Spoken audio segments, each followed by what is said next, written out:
Good morning, everyone. Thank you for joining us ahead of this FIFA Women's World Cup qualifier against North Macedonia. You should now see Sarina Wiegman on your screen. Millie Bright will join separately afterwards, so we'll keep this to 10-15 minutes. Please raise your hand if you have a question, and please turn on your camera. We'll begin with Anton Tilley from Sky. Hi, Sarina. Nice to see you. Morning. First off, I suppose we haven't heard from you since it was announced that Leah Williamson will be captain during the Euros. Obviously, why Leah, and why did you want to make that decision now? Yeah, I wanted to have clarity in the squad at this point in April, and I think Leah did a great job. She's a very good player. She connects people on and off the pitch, so that's why I made her the captain. Leah obviously isn't playing against North Macedonia, and yet she played the entire game at the weekend after taking a blow to the head. First off, how is she? And secondly, should that have happened? She's doing well, and she came in camp. She came in camp good, but we didn't want to take any risk, and she had a little bit of a headache. So we take the protocols, the medical protocols, which means that she just needs to take a little more time in her program to build her up. No duels, no headings. So she's not ready for the game Friday. So she's getting prepared for the Tuesday game. We speak a lot about player welfare, but it seems odd that she finished the game after taking a blow to the head. Are head injuries sort of, you looked at her enough or properly in the game? Pardon me, are you talking about the Sunday game now? They looked at properly? Yeah, well, I think so. We just took her from Sunday evening when she came in, and from that we have been really aware of the situation and doing the right things. So I think she's in a good place. No Alex and no Lotte Wubben-Moy. They've had to pull out. How disappointing is it? Obviously, we won't see either of those over the next two games. Yeah, it's really, really disappointed, far and foremost for themselves. And well, for Lotte also, because she couldn't make camp last February too. But again, we have to do the right things for them. Yes, we want them in our squad and we want them to play. But if they have too much like physical issues, you don't want to make that big risk that they get injured for a longer time. That's not what we want to do. So I think we made the right decision, although very disappointing for them and for us as a team. Finally, Gabby George is in the squad instead. What do you know about her, and why did you pick her over other players? Yeah, I've never met her before. Of course, I've seen her play, and she has joined the squad before. Then she got an injury. Now this season she came back. Was in the under-23 squad. And well, she's a young player, talented player. So for me, she's an opportunity. She's also left-footed, an opportunity to see her in this camp. So she's coming in. Thanks, Sarina. Thank you. Thank you, Anton. If we can now go to Katie Shanahan from ITV. Hi, Sarina. Good to see you. Hope you're well. Yes, thank you. You too. Just two from me, if that's okay. Firstly, are you likely to make changes for North Macedonia, bearing in mind there are 124 places below England in the FIFA rankings? What do you mean about changes in the squad? Yeah. Well, after the February camp, we played many players, and now obvious that from the initially squad, we missed some players. So we're bringing in the squad that I think at this moment is the best team. And I know the competition in this team is so high, so we do have some opportunities to try out, obviously, being very respectful to Northern Macedonia, but also an opportunity to try some more things out during the game. And just on the captaincy, how was Steph Horton when you told her about the captaincy? Yeah, I talked to her before camp. I've been in touch with her a lot. Hopefully she'll get back. But yes, she took it very well. I think really as a leader. And yes, of course, she's disappointed because she has been kept in this team for so long and she has done a tremendous job. So lots of respect for her. But she also knows, and that's what we talked about too, she hasn't joined this team for a long time. She came in September and had to leave because of an injury. She started playing with the club in January again, and then she had to step out again. So she has missed so many things. And then at the other hand, also, we hope she will get fit, but then she still, has to be fit, she has to perform. So then she's starting to compete if she gets fit to hopefully compete to making the squad. So that's too hard to wait for that. And with all the things we've done during this season, that I thought this wasn't the moment to wait and appoint the captain. Is it going to be a race against time for her for the Euros? Is it going to be really quite tight for her injury? Well, yes, it is, but she takes it step by step. And that's how we approach it together. First but we are in contact all the time, and we'll see how far she gets. She gets support from the club, she gets support from us. And then when she gets back, then obviously she has to perform right away when she would come in training camp. So yes, it is, we know, and we just take it step by step. Thanks, Sarina. Look forward to speaking to you tomorrow night. Thank you. Thank you, Katie. If we can now go to Dan Pedlin from FAWSL Full-Time Magazine. Hi, Sarina. Hope you're well. Good morning. Thank you. Yeah, good. Thank you. I just wondered what Gabby George's reaction was to the news that she'd been called up. Yeah, well, she was with the under-23. She was in Spain. So Mo Marley first informed her, and then I gave her a call, and she was very excited. Perhaps a little surprised, but she couldn't wait to come over and join this team. So that's good to hear. That players really want to join this team and really excited and ambitious to play for the national team. I just want to ask you about North Macedonia. Have you had a chance to see the stadium, the pitch yet? And it feels like it's quite an open stadium. So are you expecting them to maybe, slow the game down when the ball goes out and maybe make it a little bit difficult for you to build momentum? Well, how we approach is that we most of all look at ourselves. So if we keep possession of the ball and we have a high ball tempo and we keep it in possession, then they can't kick it out. So that's what we're trying to do. We expect to be on the ball a lot, as we did in September. And we're trying to bring the best on the pitch as we can, as we do every game. So hopefully we can speed up the game and not giving them the opportunity to slow it down. And I think for them, it's a great opportunity. They play in the stadium, a great match. So hopefully we can make it a nice evening tomorrow night. Thanks, Sarina. Best of luck. Thank you. Thank you. Thank you, Dan. If we can now go to Tom Gary from The Telegraph. Hi, Sarina. Nice to speak to you. I just wanted to ask you about Ellen White, please, if that's okay. On 49 goals for England now, one more for 50 goals. How big an achievement would it be for her to get to 50 goals for her country? Well, I think 49 is already a big achievement. But that's all. So 50 would even a bigger achievement. So she's a striker. She wants to make scores. Strikers live from goals.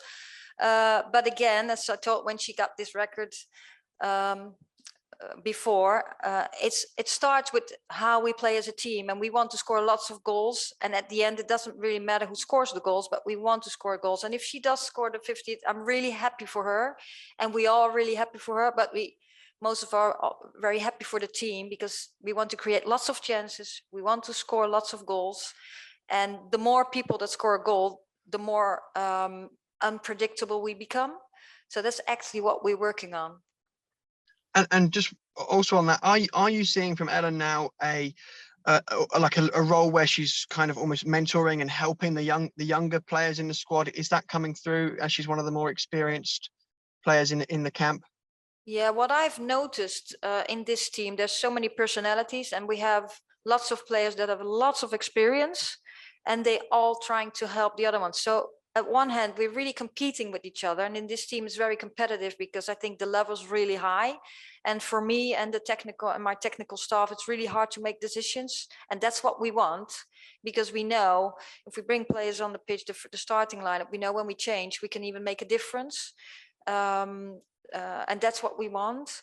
But what we also see, while we are competing, we're also very supportive to each other. So yes, Ellen is talking to Alicia when she comes in, but also other players are talking to their teammates to help them. Thank you. Good luck for the game. Thank you. Thank you. Thank you, Tom. We have time for one last question. So Dom Smith from englandfootball.org. Morning, Sarina. Good morning. You've obviously established a 5-point lead on the two sides below you in the group, Austria and Northern Ireland already. So with that in mind, and obviously you'll be thinking ahead to the Euros in the summer on home soil, of course. Are you able to use these last few qualifiers, especially this month, to try out new formations and new personnel ahead of the European Championships, or are you fully focused on getting as many qualification points as you can? Yeah, first, what we want to do now is play our best and get 2 wins. And like the Northern Macedonian game tomorrow, it's we'll be in possession so much of the time, and that's a little different than we expect from the Euros. But still, you know, we want to play our best game against the opponent that's in front of us. All at the same time, when you're playing a game, it's always a development too. So you actually are already preparing for the Euros too. But the main thing is that we play our best game. We win the game tomorrow, and we win the game on Tuesday, and get as close as qualification as possible. And then we go to the next stage, preparing for the Euros. And just finally, it looks set to be the case that all of England's group stage games in the European Championships are going to be sellouts, so completely packed crowds. So as that gets closer now, that must really excite you, considering the size of the stadium that England will be playing in. Yeah, it's really, really exciting. Although now that doesn't have any focus at all at the moment. We're just focusing on Friday now, and then Tuesday comes. And Tuesday's going to be nice too, because I think there's already sold 12,000 or even over 12,000 tickets. But that is exciting. I was at Old Trafford the other day watching Manchester United Everton, and it was really impressive, really nice. So got a little bit excited already. But now focus is back, playing tomorrow, and then continue to playing the game on Tuesday. Okay, best of luck with the 2 games ahead of you. Thank you. Thank you, Dom, and thank you for everyone's questions. We'll now take a couple of minutes break, and Millie Bright will be with you after the break. Thank you. Thank you. Hopefully you should now see Millie Bright on your screen. If you have a question, please raise your hand. And again, please also have your camera on for any questions you need to ask. We'll start with Anton Tillery from Sky. Hi, Millie. Nice to see you. Hello, you okay? Yeah, I'm good, thank you. First off, congratulations on being named vice captain. How does it feel? Thank you very much. Yeah, it's a massive honour. I think as a player, there's no higher honour really than being able to, when needed, to lead your country out. And yeah, I'm extremely proud of Leah. I must say she's been absolutely amazing, fully deserved. I think the way she carries herself on and off the pitch, and yeah, I think it's still a little bit sinking in, if I'm being honest. But yeah, really, really happy. You briefly mentioned Leah there, but do you guys work well as a tandem, and sort of, how do you sort of compare and contrast leadership styles? Yeah, I think it's just natural. I don't think we have to work too hard in being on the same page, and we get on really well. So I think we have the same mindset on the pitch, front-footed.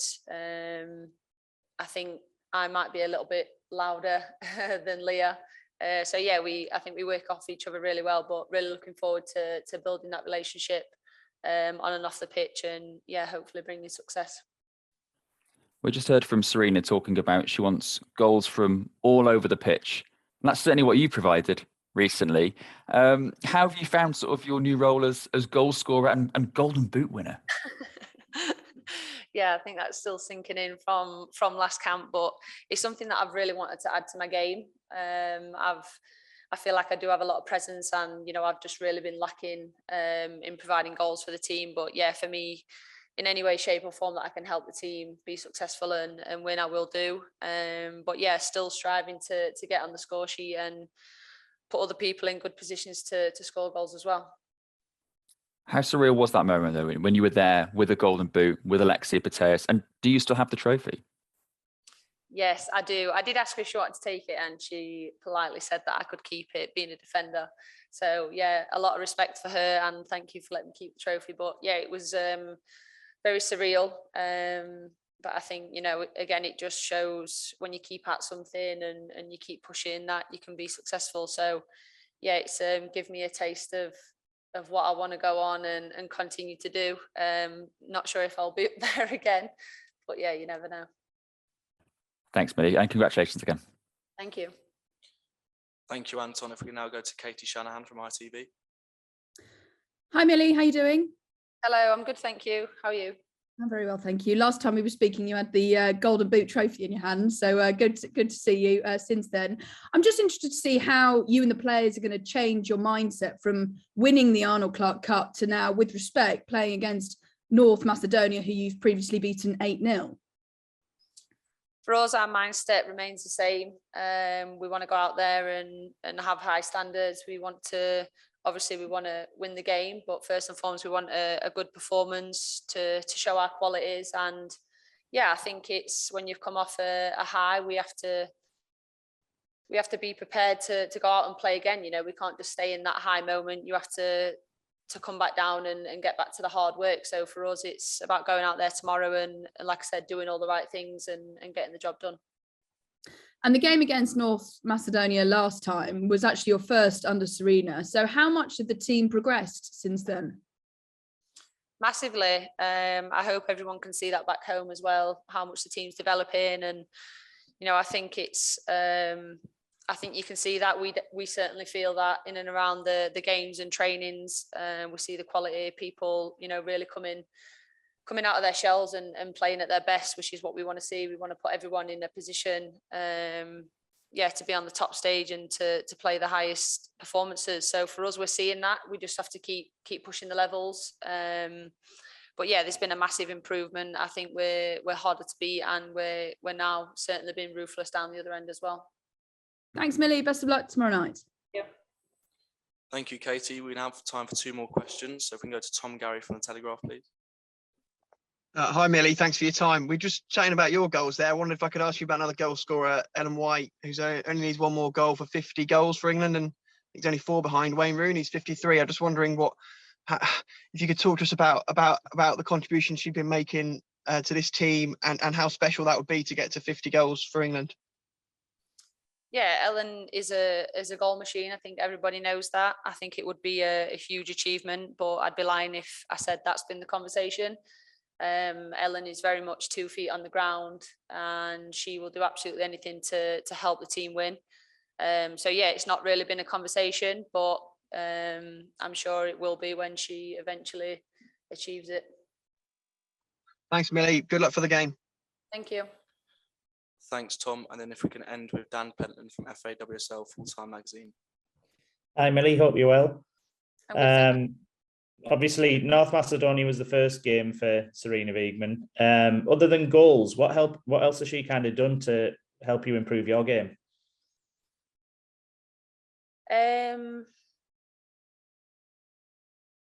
I think we're just connecting. I think it's about getting the relationships on the pitch, composure at the back, and just allowing you to be front-footed defensively, that is, and yeah, really being hard to beat, and yeah, not only being ruthless in front of goal, but making sure that, you know, our priority is keeping clean sheets. Cheers, Millie. That's great. Best of luck tomorrow night. Thank you. Thanks, Dan, and apologies to anyone who has their hand raised and we weren't able to ask a question.